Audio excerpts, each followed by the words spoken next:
నమస్కారం అండి, నేను doctor Sudhakar, interventional pain physician from Epione pain management centre. మా పెయిన్ మేనేజ్మెంట్ సెంటర్ లో చాలా కామన్ గా చూసేది మెడ నొప్పులు.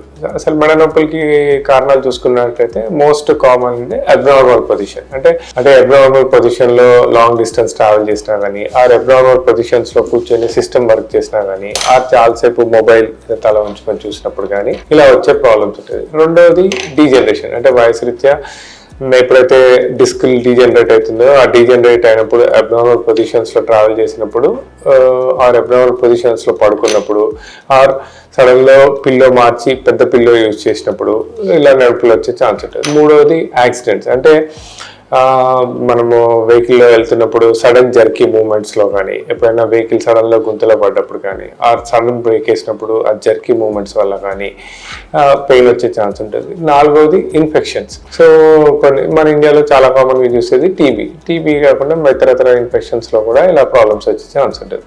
సో ఎప్పుడైతే ఇలా మెడ నొప్పులతో బాధపడుతూ మా దగ్గరికి వచ్చినట్టయితే మా పెయిన్ మేనేజ్మెంట్ సెంటర్లో ఫస్ట్ ఒక పేషెంట్ని క్లినికల్గా ఎగ్జామిన్ చేసి ఏ మూమెంట్లో పెయిన్ ఎక్కువ ఉంది, ఏ మూమెంట్లో పెయిన్ ఎక్కువ అవుతుంది అండ్ ఏం యాక్టివిటీస్ చేసినప్పుడు పెయిన్ ఎక్కువ అవుతుంది చూసి దాని తర్వాత క్లినికల్గా ఎగ్జామిన్ చేశాక కొన్ని ఎక్స్రే ద్వారా, ఎంఆర్ఐ ద్వారా అసలు ప్రాబ్లం ఏంటిదో నిర్ధారణకు వచ్చిన తర్వాత ఒక మల్టీ మోడల్ అప్రోచ్ ద్వారా, అంటే ఆపరేషన్స్ లేకుండా ఒక మల్టీ మోడల్ అప్రోచ్ ద్వారా, అంటే లైక్ చిన్న ఇంజక్షన్లు ఇవ్వటము ప్లస్ ప్రాపర్ ఎర్గానమిక్స్ ఎలా మెయింటైన్ చేసుకోవాలి, ప్రాపర్ పొజిషన్ ఎలా మెయింటైన్ చేసుకోవాలి, తర్వాత ఆ డ్యామేజ్ అయిన టిష్యూ ఎలా రీజనరేట్ అవుతున్నప్పుడు దాన్ని ఎలా ప్రొటెక్ట్ చేసుకోవాలి, దానికి ఫోకస్డ్గా ఏం ఎక్సర్సైజ్ చేసుకోవాలి, అలా ఒక మల్టీమోడల్ అప్రోచ్ ద్వారా ఇలా మెడ నొప్పులతో బాధపడుతున్న వాళ్ళకి ఆపరేషన్ లేకుండా ఒక దీర్ఘకాలిక పరిష్కారం మా ఎపియాన్ పెయిన్ మేనేజ్మెంట్ సెంటర్స్ లో అవైలబుల్ ఉంటుందండి. Thank you.